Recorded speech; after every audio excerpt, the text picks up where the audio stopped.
오늘부터는 욥기를 묵상하고자 합니다. 욥에 대해서는 우리가 익히 들어서 잘 알고 있는 인물입니다. 그런데 그 욥기 전체를 읽어 나가려고 하면 상당히 표현이 그렇습니다만은 재미가 없습니다. 같은 내용들이 계속해서 반복되어 나오고 욥과 친구 간의 대화가 아주 길게 나옵니다. 욥이 이야기하고 친구가 이야기하고 친구가 이야기하고 욥이 이야기하고 이렇게 돼 있거든요. 그래서 원래 희극 대본 같은 책이 욥기입니다. 각자의 대사가 있어서 대사를 주고받는 책입니다.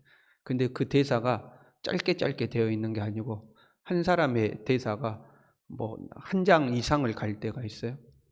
그 사람이 하는 내용의 요지를 찾아내려면 한 장 전체를 또는 두 장을 이렇게 봐야 요지가 나오는 경우가 있습니다.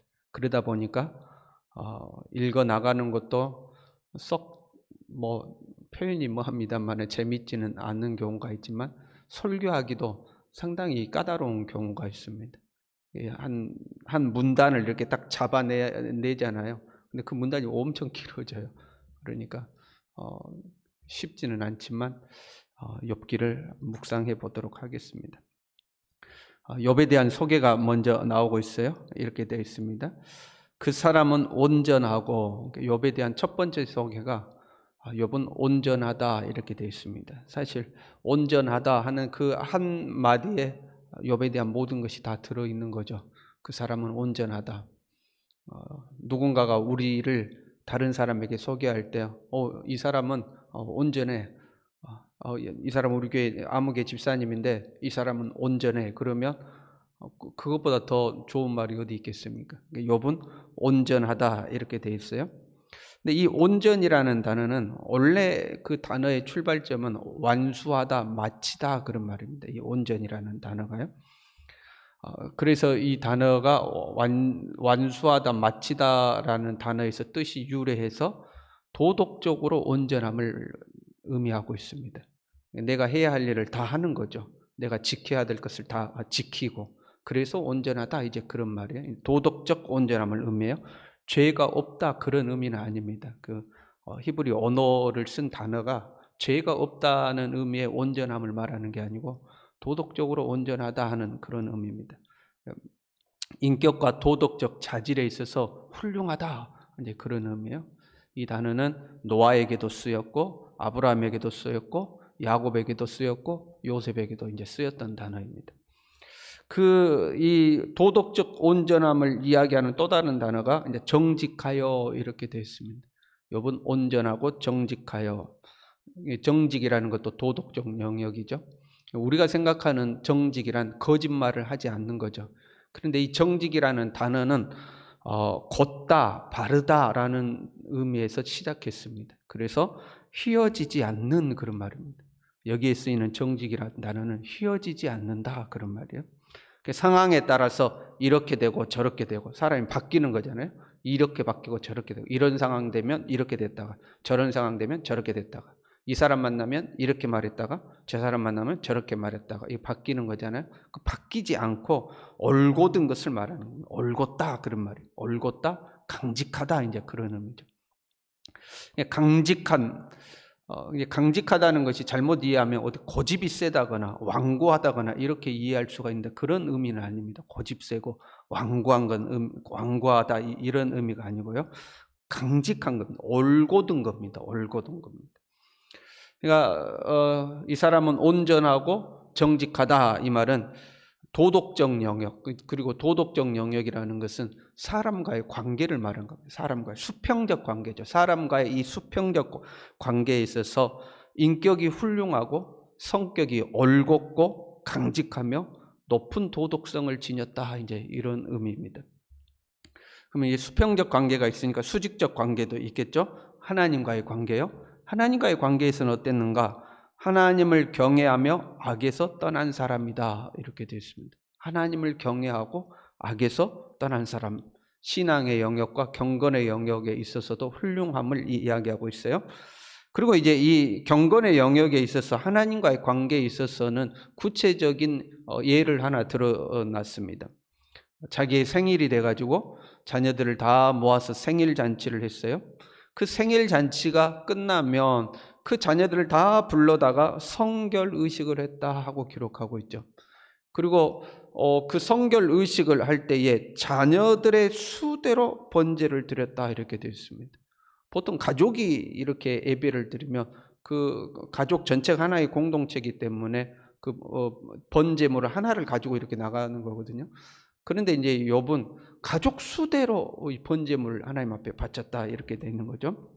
그러면서 심중에 이르기를 혹시 내 아들들이 죄를 범하여 마음으로 하나님을 욕되게 했을까 하고 걱정을 한 거예요. 그런 거 있잖아요. 너무 기분이 좋아.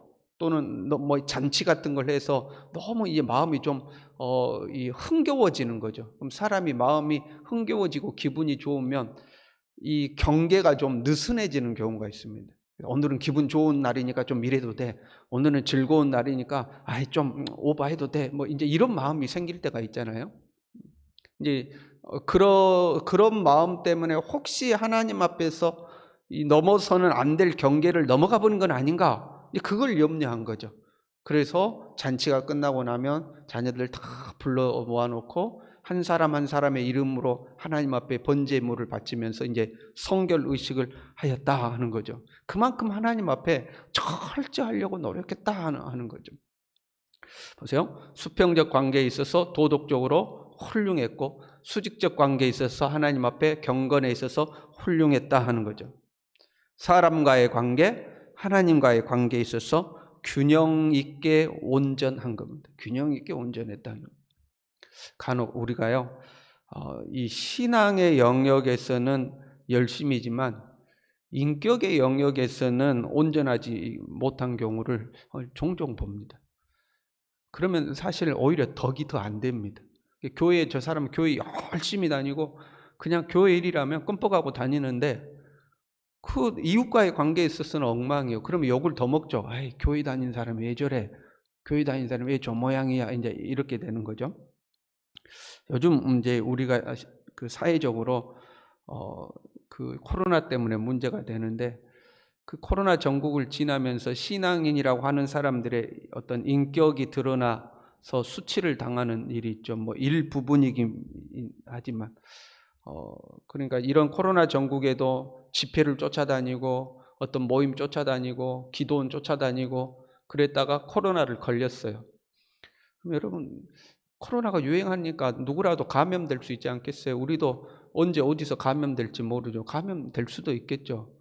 그러면 그 다음에 정직하게 인정하고 방역 당국에 협조를 하고 묻는 말에 정직하게 이야기를 하고 해야 되는데 그렇게 어떤 신앙의 자리 쫓아다니는 사람이 감염되고 나면 거짓말을 하고 도망가고 숨어버리고 이제 이런 모습에 더 실망하는 거 아닙니까? 하나님 앞에 열심을 낸다고 한 사람들이 뭐 그 사람들이 이단인지 아닌지 그걸 떠나서요. 그 어떤 문제에 있어서는 정직하지 아니하고 이제 이런 모습이 되는 거죠. 그러면 이제 욕을 더 먹는 거 아닙니까? 그러니까 하나님과의 관계, 사람과의 관계에서 균형이 잡혀 있어야 합니다. 우리의 일상에서도 마찬가지죠. 가정에서도 그렇고 사실 가정에서 제일 어려운 거 아니에요? 교회에서는 우리가 그래도 나름대로 직분이 있어서 경건 생활한다고 하는데 가정에 가면 우리의 인격이 그대로 다 노출되지 않습니까?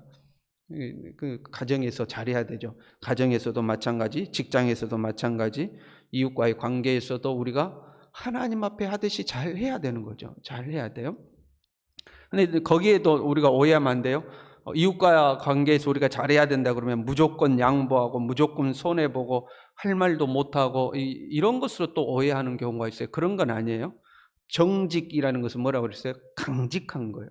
옳고 그름에 있어서 분명한 겁니다. 그게 이제 정직한 거예요. 그냥 무조건 어떤 다 양보해야 되고 다 손해봐야 되고 그게 어떤 신앙인의 모습은 아닙니다.